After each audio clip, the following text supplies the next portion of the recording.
हर रोज एक नई कहानी देखने के लिए चैनल को सब्सक्राइब करें और बेल आइकन दबाना ना भूलें। एक महीने से बीमार चल रही मंजुला का घर पर ही इलाज चल रहा था। जब उसे एहसास होता है कि वो अब नहीं बच पाएगी, तो वो अपनी पांचों बहुओं को आखिरी बार मिलने बुलाती है। बहुओं, वैसे तो तुम पांचों में से मुझे कोई भी एक फूटी आँख नहीं भाती, लेकिन अब मुझे लगता है कि मैं तुम्हें आगे खरी खोटी नहीं सुना पाऊंगी। क्यों? अब से आप मौन व्रत रखने वाली है? वैसे ठीक ही है, बीमारी की हालत में ज्यादा बोलना भी बेकार ही है। नालायक, चुप हो जा। यहाँ सास आखिरी सांसें गिन रही है और इसको मजाक सूझ रहा है। नहीं नहीं सासू माँ, ऐसा मत कहिए, भगवान आपको फिर भी उम्र दे दे। नौटंकी बंद कर। मेरे बाद तुम पांचों को मिलकर इस घर को संभालना है। तिजोरी में रखे पैसे और गहने तुम पांचों के हैं, तो उसके लिए एक दूसरे को नोचने मत बैठना। इतना कहकर वो गहरी सांस लेकर आंखें बंद कर लेती है। तभी दूसरी बहू नव्या कहती है, सासू माँ निकल ली क्या? कमबख्त की मारी, तुझे बड़ी जल्दी है। सुनो बहुओं, आज से तुम पांचों बहुओं की एक तिजोरी।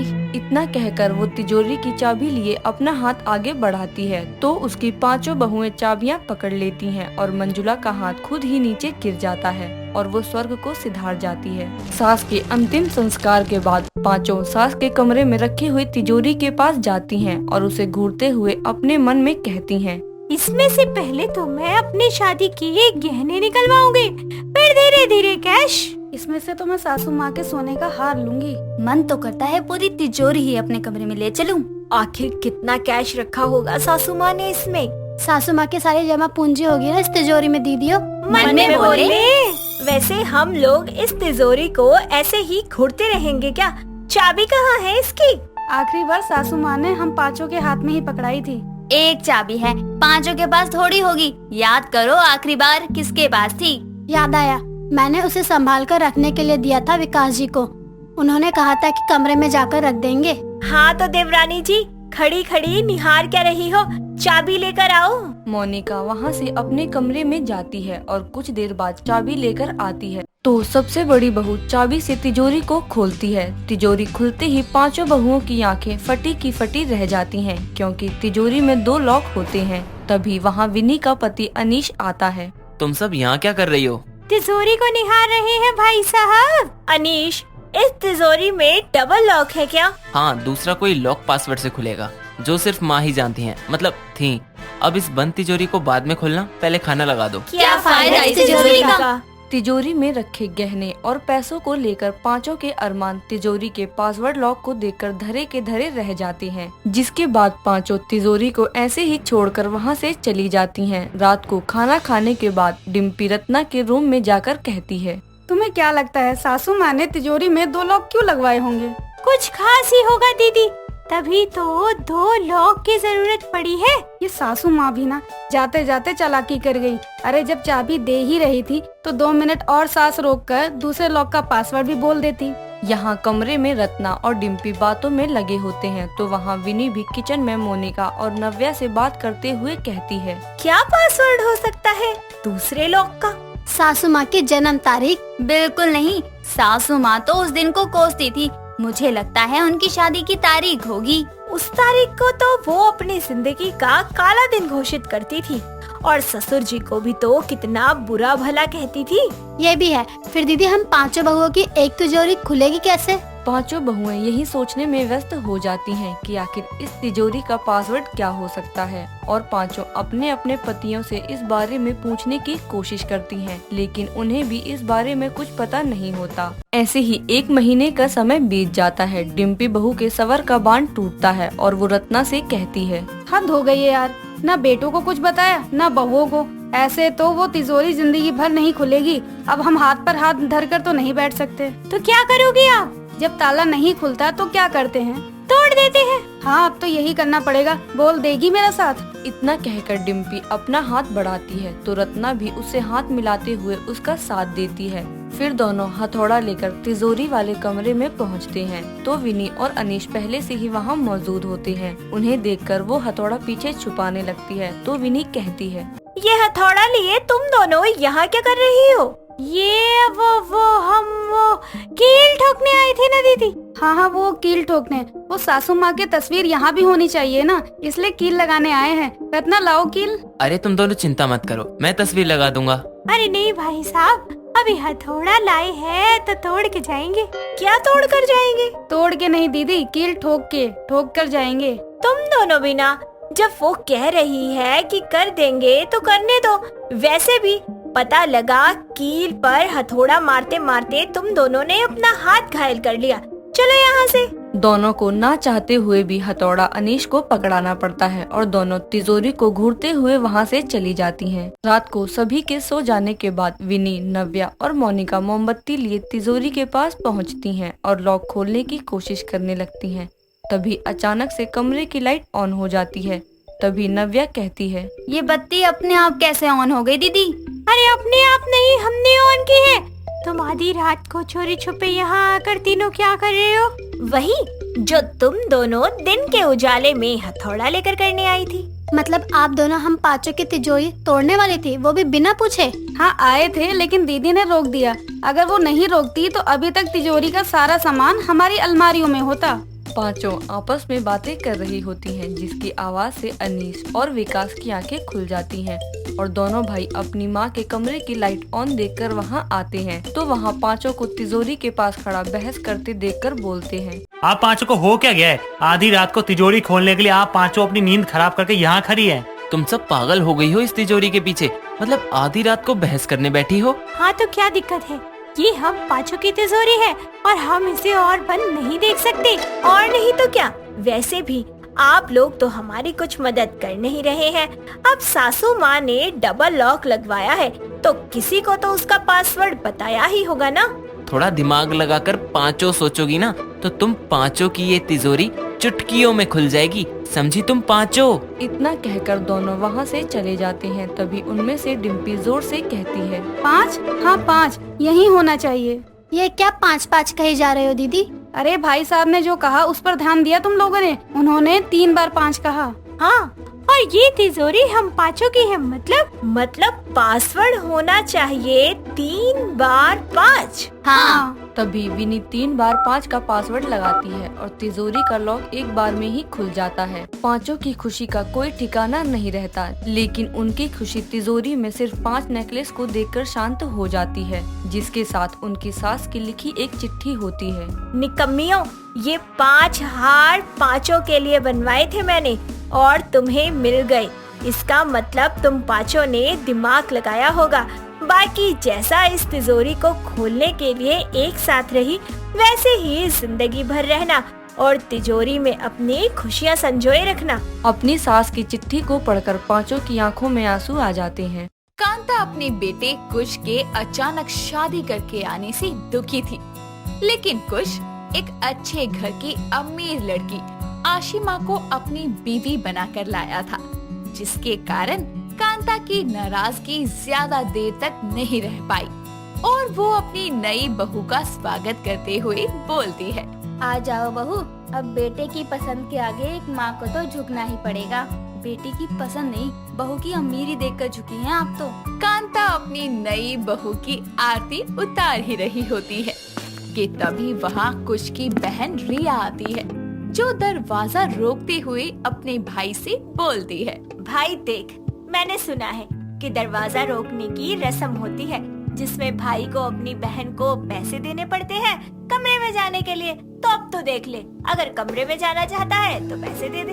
लो, घर में सही से आए भी नहीं और ये फकीरों की तरह मांगना शुरू हो गई। मुझे तो लगा ही था कि ये भिखारी लोग हैं। वो तो कुश की खुशी के लिए मैं यहाँ आई हूँ, वरना ऐसे घर में तो मेरी जूती भी पैर नहीं रखती। अरे ले लियो पैसे बाद में कभी, अभी जाने दे, थके हुए हैं। नहीं नहीं, मुझे अभी पैसे दो, अभी के अभी।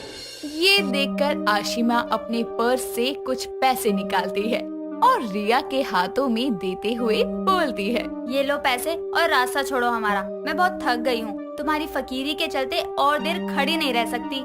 इतना बोलते ही आशिमा अंदर को आ जाती है। उसके रूखे व्यवहार के चलते कुछ भी उसके पीछे पीछे उसको समझाने जाता है। वहीं अपनी नई नवेली भाभी का ऐसा बर्ताव देखकर रिया अपनी माँ से बोलती है, देख लो माँ भाई की पसंद को। आज रस्म निभाने के लिए भाई से पैसे क्या मांगे, ये अमीरजादी तो हमें फकीर कहकर चली गई। अरे वो थकी हुई है, इतनी देर से खड़े खड़े किसी का भी दिमाग घूम जाएगा। तू गुस्सा मत कर और जाकर दूध गर्म कर दे अपने भाई भाभी के लिए। मैं नहीं कर रही, आप भी कर दो। रिया गुस्से में अपने कमरे में चली जाती है। दूसरी तरफ कांता भी अपनी बहू और बेटी को दूध दे आती है। ऐसे ही गुजरते दिनों के साथ आशिमा घर में नई नई चीजें लाकर अपनी अमीरी दिखाती है और रिया को ये सब बिल्कुल पसंद नहीं आता।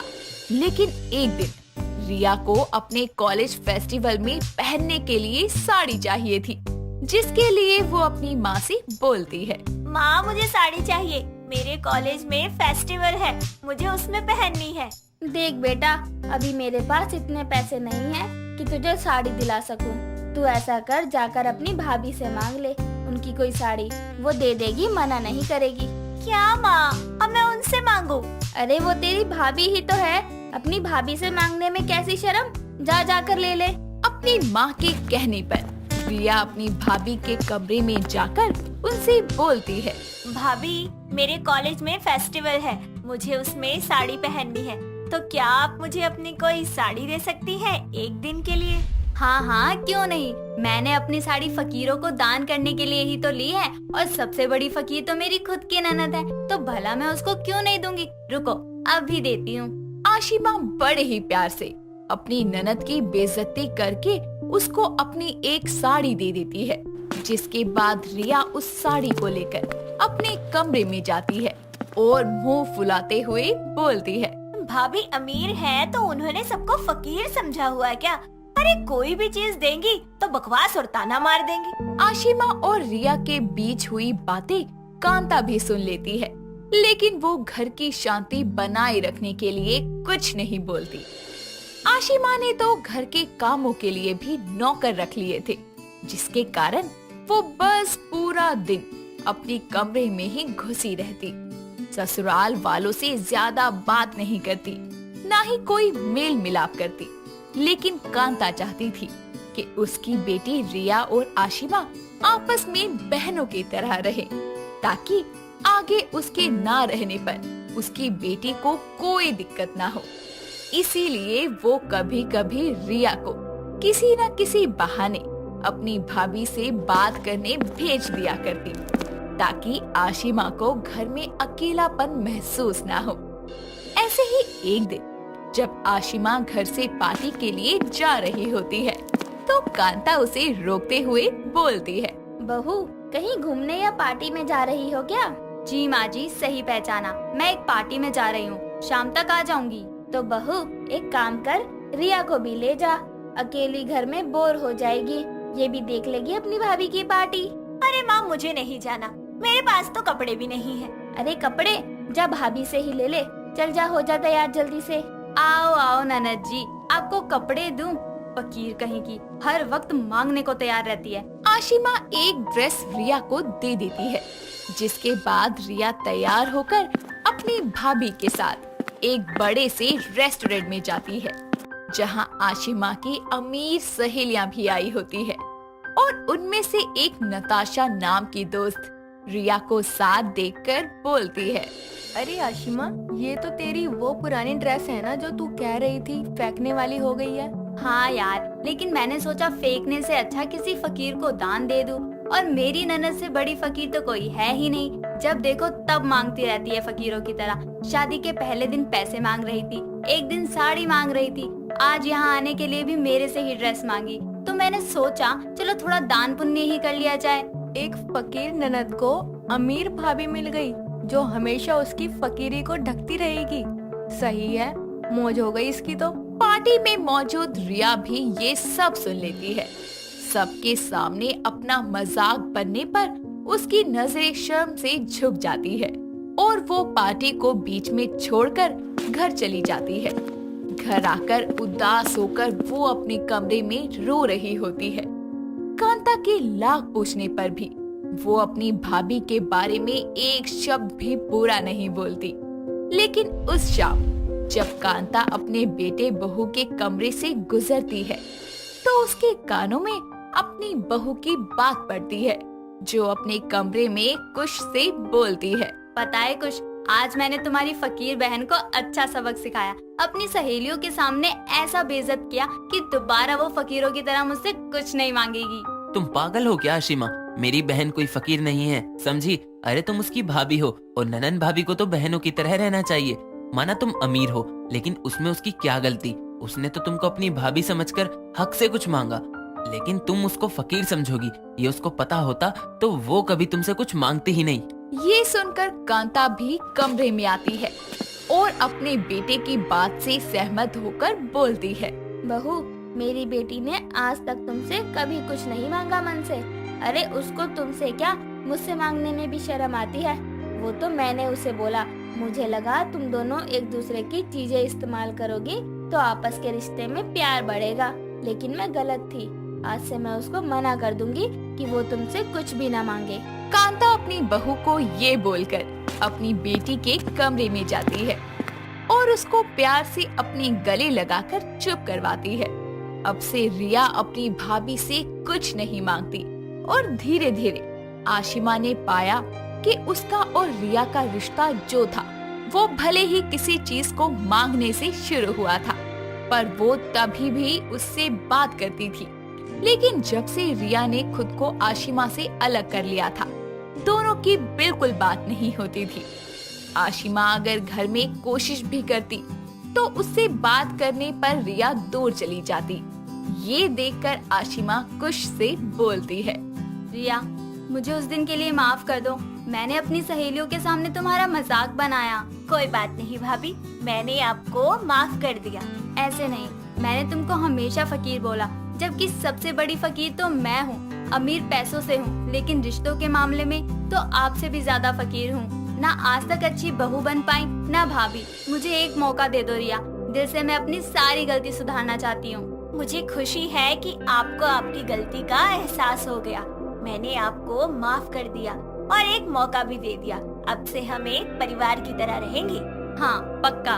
दोनों ननद भाभी में इतना प्यार देखकर कांता की आंखें भर आती है और आखिर में अमीर भाभी और फकीर ननद एक दूसरे को अपने दिल से अपना लेती है। अंकिता अपने ससुराल में अपनी सास गंगा और पति पंकज के साथ एक छोटे से कमरे में रहा करती थी। अंकिता के ससुराल की आर्थिक स्थिति कुछ ठीक नहीं थी। ऐसे में एक दिन घर से आते समय पंकज का एक्सीडेंट हो जाता है। उसकी हालत गंभीर हो जाती है। ऐसे में अब ना उनके पास कमाने का कोई जरिया रह जाता है और ना ही पंकज के इलाज के लिए पैसे। दोनों सास बहू के पास उनके सर पर केवल एक छत और छोटी सी जमीन का टुकड़ा रह जाता है, जिसमें पंकज ने कुछ सब्जियां उगाई थी। गंगा और अंकिता इस सदमे से उबरने की कोशिश कर ही पाते कि तभी कोरोना जैसी महामारी का प्रकोप फैलने लगता है और शहर भर में लॉकडाउन लग जाता है और अब उनके पास खाने के भी लाले पड़ जाते हैं। जिस पर एक दिन गंगा अपने सर पर हाथ रख अपनी बहू से बोलती है, अरे फूटी किस्मत, घर में नहीं है दाना, ऊपर से समाज अंधा खाना, ये क्या हो रहा है?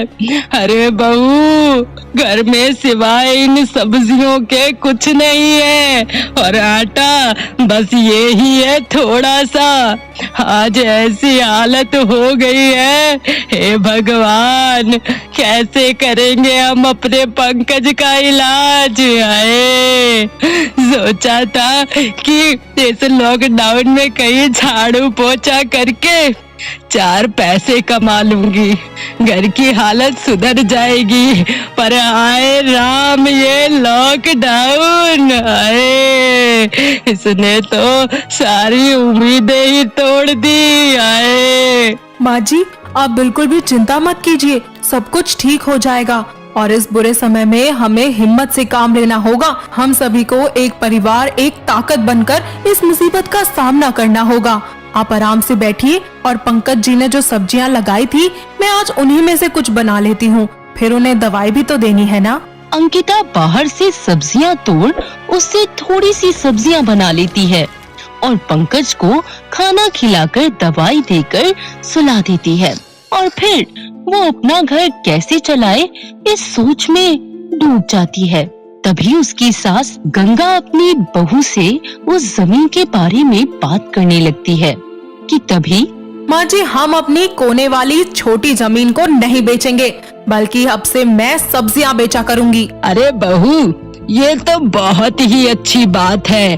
अपनी उस जमीन में सब्जियां भी बहुत उगती हैं। हम उसमें सब्जियों के और भी पेड़ लगाएंगे, ठीक है? अंकिता और गंगा सब्जियां तोड़ उनको साफ पानी से धो देती हैं और साफ करके घर में रखी कुछ पुरानी टोकरियों में भर लेती हैं। अंकिता उन टोकरियों को पंकज की साइकिल पर बांध लेती है और साथ ही सब्जियां तोलने के लिए तराजू भी रख लेती है और मुंह पर मास्क लगाकर हाथों में ग्लव्स पहनकर घर से सब्जियां बेचने के लिए निकल पड़ती है। सब्जी ले लो, सब्जी। अंकिता पूरे दिन गलियों में घूम घूम कर सब्जियां बेचती है। उसकी ताजी हरी सस्ती सब्जियां ग्राहकों को अट्रैक्ट करती हैं, जिसके कारण उसकी खूब बिक्री होती थी। माँ जी, ये काम हमारे लिए बिल्कुल सही साबित हो रहा है। बिना 1 रुपया भी इन्वेस्ट किए आज हमें 1000 से 1500 रुपए का मुनाफा हो गया। अगर ऐसे ही चलता रहा ना तो हम पंकज जी का इलाज जल्दी ही करवा सकेंगे। आप टेंशन मत कीजिए, ऊपर वाला हमारे साथ है और सब बहुत जल्दी ठीक हो जाएगा। पर बहू, कब तक? कुछ ही दिनों में पेड़ की सारी सब्जियां खत्म हो जाएंगी और उनमें दोबारा सब्जियां आने में वक्त तो लगेगा ही। माँ जी, हम ना सीजन के हिसाब से सब्जियां उगाकर बेचेंगे और जब ज्यादा पैसे होंगे तब हम मंडी से भी लाकर सब्जियां बेच सकेंगे। मैं कल ही आजादपुर मंडी जाकर सब्जियां ले आती हूँ और इसमें सबसे अच्छी बात तो ये है कि सब्जियों की जरूरत तो हमेशा ही होती है, चाहे लॉकडाउन हो चाहे ना हो। और अगर अब लॉकडाउन बढ़ भी गया तो हमारा ये काम बिल्कुल बंद नहीं होगा माँ जी। अंकिता आज के कुछ पैसों को जमा कर अगले ही दिन सुबह सुबह सब्जी मंडी जाकर सस्ते दामों पर कुछ सब्जियां ले आती है और शाम को घर पहुंचकर एक बार फिर दोनों सास बहू हिसाब करती है और देखती है कि इस बार कल से 30% का अधिक मुनाफा हुआ है। अब दोनों सास बहू ऐसा ही करती हैं। गंगा छोटी गलियों में जाकर कम दामों पर सब्जियां बेचती और अंकिता रईसी इलाकों में। पर वहाँ एक विक्की नाम के लड़के की नजर अंकिता पर होती है और वो रोज उसको चुपके चुपके देखा करता। पर इन सब से अनजान अंकिता अपने सब्जी के बिजनेस को आगे बढ़ाने के लिए दिन रात मेहनत करती और साथ में अपने पति का इलाज भी। अब पंकज की हालत में काफी सुधार हो जाता है और वो वापस से चलने फिरने लगता है। ऐसे ही एक दिन वो अपनी पत्नी से कहता है, अंकिता, तुम बहुत बहादुर और सबसे अच्छी वाइफ हो।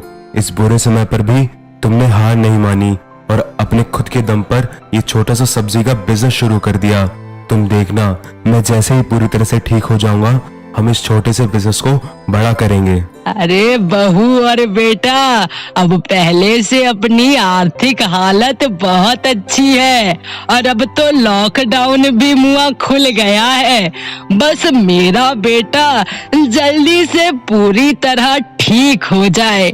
अभी मैं चली सब्जी लेकर, आज वैसे भी बहुत लेट हो गया। हाँ, गंगा अपनी सब्जियां लेकर वहाँ से चली जाती है और थोड़ी देर बाद अंकिता भी सब्जी लेकर चली जाती है। आज और दिन से लेट हो जाता है, इसलिए उसको घर आने में भी लेट हो जाता है। वो अपनी बची कुची सब्जी को लेकर घर आ ही रही होती है कि विक्की उसको रास्ते में रोक लेता है और उसका हाथ पकड़कर बोलता है, सबको रोज सब्जी देती हो, हमें क्यों नहीं कुछ देती? हमें भी कुछ देकर खुश करो।